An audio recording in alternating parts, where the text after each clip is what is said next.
So it's not news that the global food system currently faces many crises that endanger the common good of animals, people, and the environment, with decades of dominant industrial agriculture and its emphasis on producing intensely farmed animals and industrial commodity crops. Many as feed for farm animals have contributed to the crisis of biodiversity loss, deforestation, topsoil loss, disparity, chronic disease, rural economic developments. So what are the next steps? What is the game changer to more equitable, compassionate, sustainable ways of producing food that is so urgently needed?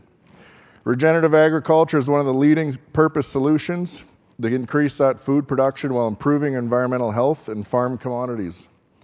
Sequestering carbon to fight the climate change, Indigenous regenerative agriculture is an age-old practice that combines the wisdoms and knowledge of native cultures with sustainable farming techniques to replenish the heart of Mother Earth. It not only addresses food security issues, but also contributes to mitigating climate change while enhancing that biodiversity while sequestering carbon.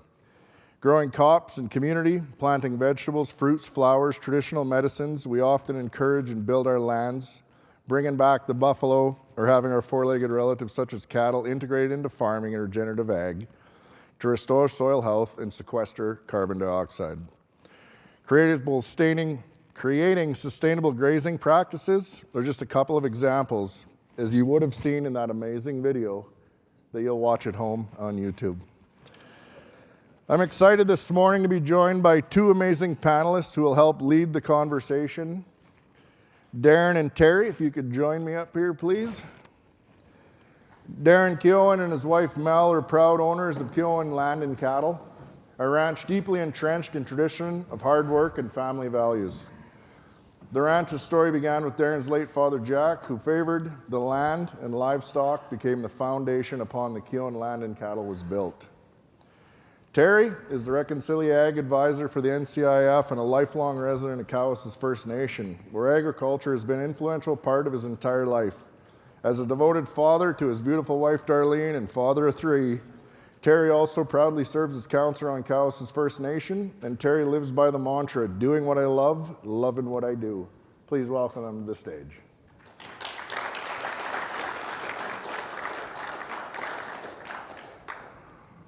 Did you guys bring notes too, or just me? No, I forget my notes. They mix me up. You just make yours up. All right, we'll just get right into the panel discussion and the questions. And I think it's just a really good kickoff to, that regenerative ag piece and ways to protect and rejuvenate the land. So, Darren, if we want to start with you, can you tell us about your operation and how you manage those lands?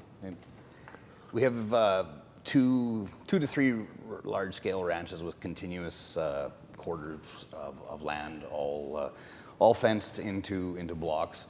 From there, they're all cross-fenced as much as we possibly can as nature allows us. From there, the cattle are then ran through a rotational system with mostly a twice-over grazing system. We do try to use the best technology we have with the new grass seeds and such. So we are using a lot of legumes, be it alfalfa, sandfoin, and vetch, to increase productivity, but they're also nitrogen fixators and get away from commercial fertilizer as such. And so through that, then getting the production and then rotating the cattle through, and then the grand plan is obviously to sequester carbon while doing so. So I guess I have some pictures here. Do you know how to work this? Just click the big green one. Big green one? Yeah. So yeah, there's just different pictures of the grass. We try to obviously leave grass behind so that the catches the moisture and the snow, and always leave something on the grass for it to rejuvenate and come back that much quicker. So yeah, I just sent some pictures in of just different cattle grazing and water sources, and you can see that the grass we try to look after because it looks after us, and that's how we run our business, and it looks after us that way. There, I've got some pictures of the next generation come up behind me. I instill in the kids that a little manure on the boots never hurt anybody, and a good hard day's work is something that'll stick with them forever. So, but yeah, with that, I'll turn it back over. Your philosophy is a little better. Mine was always the more you eat. It wasn't about your boots when it was the manure. I think that's why we're tough, I guess. How about you, Terry? How about your operation and how do you manage your lands? Well, I think I'll start by introducing myself and telling you a bit about how I got here. I thought I was smart enough to quit school in grade 11. PFRA offered me a good job of being a pasture rider and being a cowboy. Dad brought us up as cowboys. He always had a bunch of horses and cows, and there was no better life. I'd live it all over again if I had a chance. I graduated from being a pasture rider to being a pasture manager, and then building pastures and running custom grazing operations on Cowessess First Nation with my dad, and eventually taking it all over. Always been interested in grass management and educated myself as much as I could with all the avenues I could to get me to where I am now. Still thoroughly enjoying what I'm doing, looking after the land and improving it and utilizing it without hurting it, and got the mindset that we have to leave the land in a better condition than it is now for the next generations. I thoroughly enjoy working with NCIF. They're just opening up more doors and avenues for me to do what I love. And I'll have to say, I'd do everything over again if I started from the beginning, being a cowboy and working on land and staying on our Cowessess First Nation all my life. From grass management to farming, we're farming and ranching now. Got my own farm and ranch, and also I built Cowessess 4C Farm and Ranch, which is turning out to be quite a project that we love. And that's kind of what gets me to here today. Land management is our future. It's our future, whether you look at it in regenerative farming, and holistic land management. I studied that as much as I could. Works into regenerative farming and with our conventional farming and ranching practices. If we use all them tools, we will succeed. We will look after the land. I could talk more on some of the land management practices we use, but I would have to go back onto our newly purchased lands from the TLE. When we started buying land, we bought some land up north of the Quell Valley, north of Crooked Lake, and it's not very productive land. It never was. It's really, if I could say, undulating land. It's hilly and potholey and a lot of bush. And when we bought that land, a lot of that land was really very unproductive land. It was farmed out. I could tell, I got 1/4 section in my mind right now that the life was sucked right out of that land in a mere century of its farming. Since the treaties were signed and it was settled, that land wasn't producing nothing but weeds and sagebrush and buckbrush. You couldn't, maybe you could put 3 cows on there on the whole 1/4 section, cow-calf pairs. Through regenerative farming, we brought that land back, so now it's producing land. And that tells you what regenerative farming does for us. If I could use an example, picture a fence running north and south, or east and west. This one is east and west, actually over the top of a hill. And on the north side of the fence, that land was never broken, never ever broken, growing grass all its life. And on the south side of that fence, that land was farmed going over this hill. And from that fence line, you take a step down, and the topsoil, the topsoil was blown away 14 inches when I was with Ducks Unlimited and AFIF back then in Saskatchewan. That's when we noticed this. It was down to hard pan. And no matter, we could get 14, 15 inches of rain a year, and that piece of ground there would never grow nothing. And there was a lot of hills like that in that RM that we were buying land in, where it just wouldn't produce anything. The soil was blown right off it, so we had to go into permanent cover and develop a plan to bring that land back. Like the guys they sold it to us because they wouldn't sell it to their own kids, you know. Their kids wouldn't buy it even if they wanted to sell it to them. So we bought it, and it's 25 years now, and now you could drive over that land and with the permanent cover we put on there and see how productive it got. Again, like the same with the partner here, I work lots with Saskag and Ducks Unlimited, PAMNI, the Prairie Agriculture Machinery Institute. They're very resourceful. No matter where you turn, there's people willing to help us, help anybody, I'd say, improve the land and make it productive. And that's basically the story. We bought all that land that wasn't very productive, and we turned it into a productive ranch land. It was farmland before, and we couldn't make a living farming it. We couldn't make a profitable margin on it. So by using permanent cover, and one thing I found out in them hills where the top of the hills where we couldn't get grass growing even, we had to be innovative and go to, in some cases, straight taproot alfalfa to get down there. And once the alfalfa took hold, then you could go in there and broadcast a shotgun mixture of seed, we called it, were put together by Ducks Unlimited in Saskag, and just broadcast on top after the alfalfa was somewhat established. And they complemented each other to make that land productive. And we could see some profit off now by running cow-calf pairs. It takes a high quality and intense management to make that land, to bring that land back. You cannot overgraze it at all, or it'll just go backwards back to where it was. I seen that on our own First Nation when PFRA was there. They stocked the land to the maximum animal units they could on each acre, and eventually we were invaded with leaf spurge, noxious weed leaf spurge. So we had after PFRA left, me and Dad rented the whole PFRA pasture. And we were running a custom grazing operation there, but the numbers kept being cut back till we had to do something about it. So what I did is I brought in, I think it was 2,000 sheep the first year to graze the leafy spurge back, and then the grass started coming through. It was really an intense management system to make our lands productive again from the damage that was done by people utilizing the land and not caring for it, not loving the land, not worrying about the future generations. We had to use every tool available, and we all know that sheep graze different species of forage than cattle, and they'll graze the leafy spurge and the weeds in the trees, and they'll cut it back a bit, and then you could run sheep and cows together. I would have loved to brought a picture along that I didn't of my own operation where I have a herd of cows in the background, and then in the foreground there's a herd of sheep and the livestock protection dogs on my own ground there, and that's how we beat back leaf spurge is running animals on the same piece of ground, sheep and cattle mixed. It turned out to be a really good venture we got into, to utilize different animal species to manage the land. We even practiced that in the springtime on the marsh areas. We'd like to put our cattle around the sloughs in the bush if we could contain them in fences there, and they'll cut back on the bushy growth too.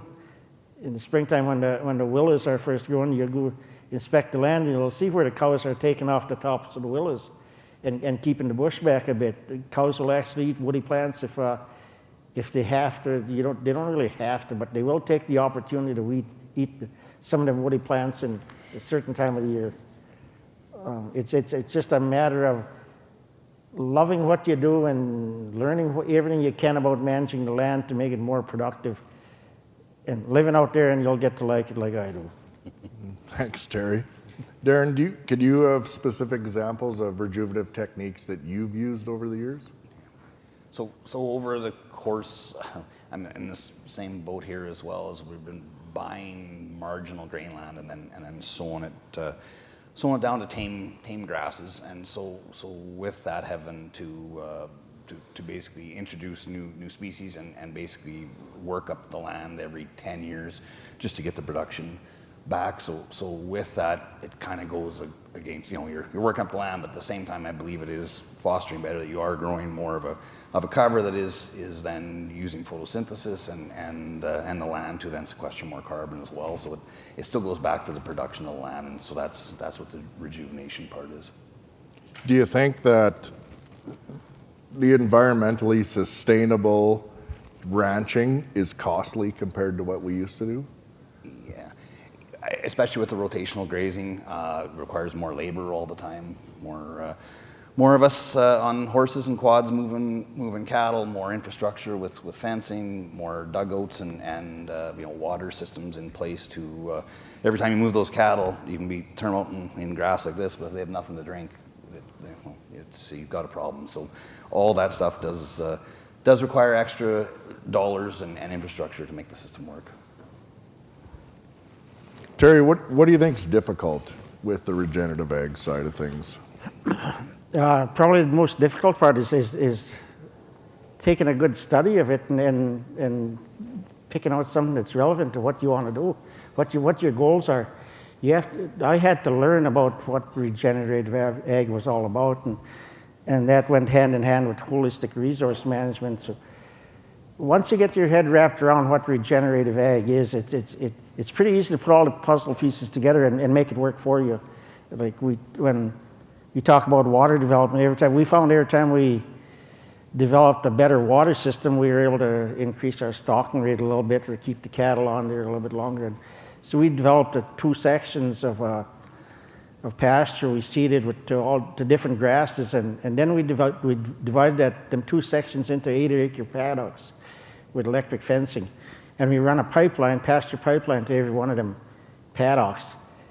The difficult part was the intense labor that it took to do that. And after it came together, all the electric fencing was up and pasture pipeline was there, and we were piping water to each paddock, 80-acre paddock.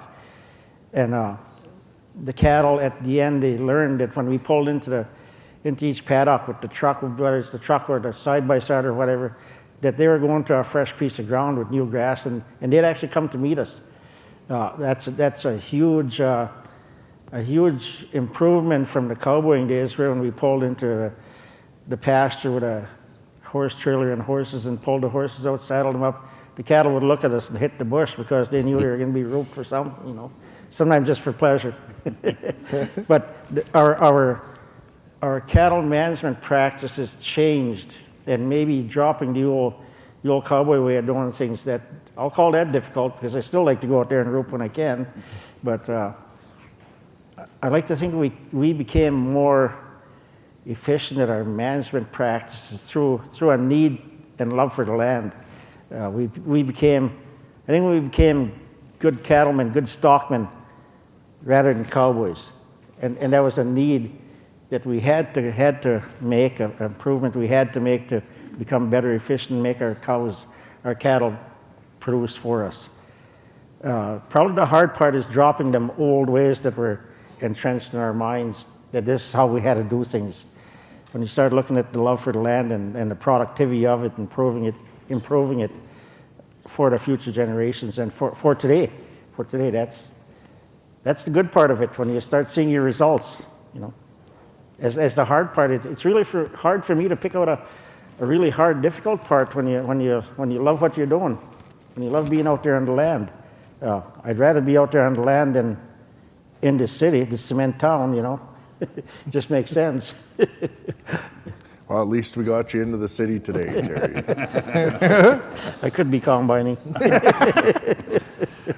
Besides the marginal land and the labor intensity, Darren, do you have another particular challenge that you faced, and how did you overcome that challenge? I guess to go along with what Terry says is, you hope with progression and time, you're always learning, and with that, we all like riding a horse and doing that stuff, but it's not what you see on some of the shows up on TV.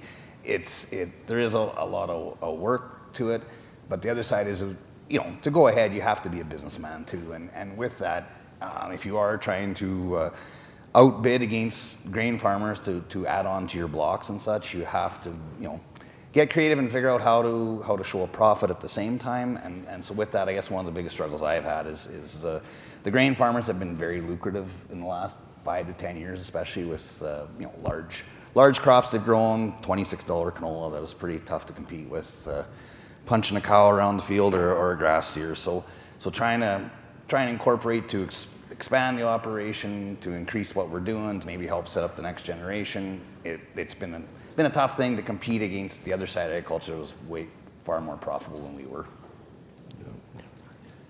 What surprises have you had along the way, Terry? Probably if you manage the land right and not try to take too much out of it, like I'll go with the stocking rates of our cattle, I would rather go with 3, 4, 5 cows, less cows per quarter section, and have that land be more productive for generations to come, rather than, like our stocking rate out there is about 25 cow-calf pairs per quarter section. But I've seen guys run 40, 45 pairs per quarter section, and after 3 years, that quarter section not producing.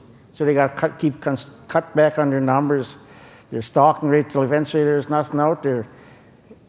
The surprise that I found out, if you put a little bit less on that land, pull a little bit less out of that land, it'll keep producing more for decades.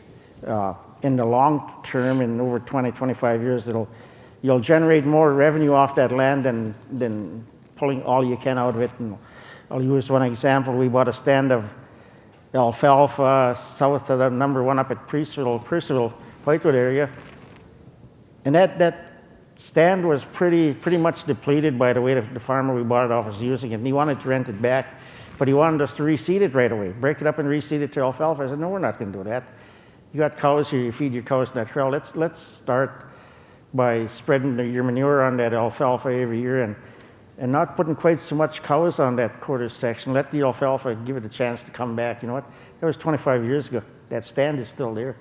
That's the one of the surprises. If you manage it proper, you don't have to reseed alfalfa every 7, 8, 9, 10 years or less than that. That's the end of the standard. Just seed it and manage it proper, and it'll produce for decades. That's the surprise I got. And it's an actual surprise. It's actually a proven thing, you know. What about you, Darren? Any surprises? I guess one of the surprises was just as time goes, the next generation coming up, it's the romance of being a cowboy and out it's kind of waning. A lot more of the younger generation coming up, they want to be involved in agriculture, but they like to ride around in a $1.2 million combine with the Sirius satellite radio on. And that's fair. That's just a change, you know, the times. It's not always glamorous riding your horse. There's fixing fence through a slough, swatting the mosquitoes and wood ticks and all the other fun stuff too. So that has been, you know, something that's been a bit of a surprise. I thought there would be more interest, but as we talk about more population going to cities, the profitability of it, that's just a fact we're faced with. I could think John Dutton would have done a better job of glorifying this, wouldn't you? Yeah. we need more rips. What advice would you give to those that are out there for sustainable land management, and what are those important first steps? Sure. Don't pull everything out of the land that you can. Don't suck the life out of it, like the example I gave you here about the farmland we bought where it wouldn't produce nothing. Don't suck the life out of it. Respect the land. Respect it like you're leaving it for your children, for them to make a living off. Make it improve. Do whatever you have to respect land and improve it for the next generation. And that land will look after you. If you don't look after the land, it's not going to look after you. And use all the resources you can. Like I studied holistic resource management and then got into common farming practice, conventional farming practices, and eventually some holistic resource management comes into our 4C farm on Cowessess, and you have to mix the conventional farming practices, the holistic resource management practices, the regenerative farming practices, all together. Use every tool you can to keep the land productive, and it'll look after you. That's what I'll have to say. How about you, Darren? Any advice? Yeah. I think you can tell, just listen to Terry. He's very, very passionate about it. You know, John Dutton on TV, myself. It's a generational thing. My grandfather taught my dad. My dad, taught me, and I'm trying to enlist that into my kids. But it's basically it's a symbiotic relationship with nature, and like I say, look after the land, and the rest will follow suit. But you got to wake up every morning and want to put on your jeans and go do what you're doing. And I think that's important for whatever industry you're in or whatever vocation you tackle, is enjoy what you're doing. Awesome. Any questions for Darren or Terry?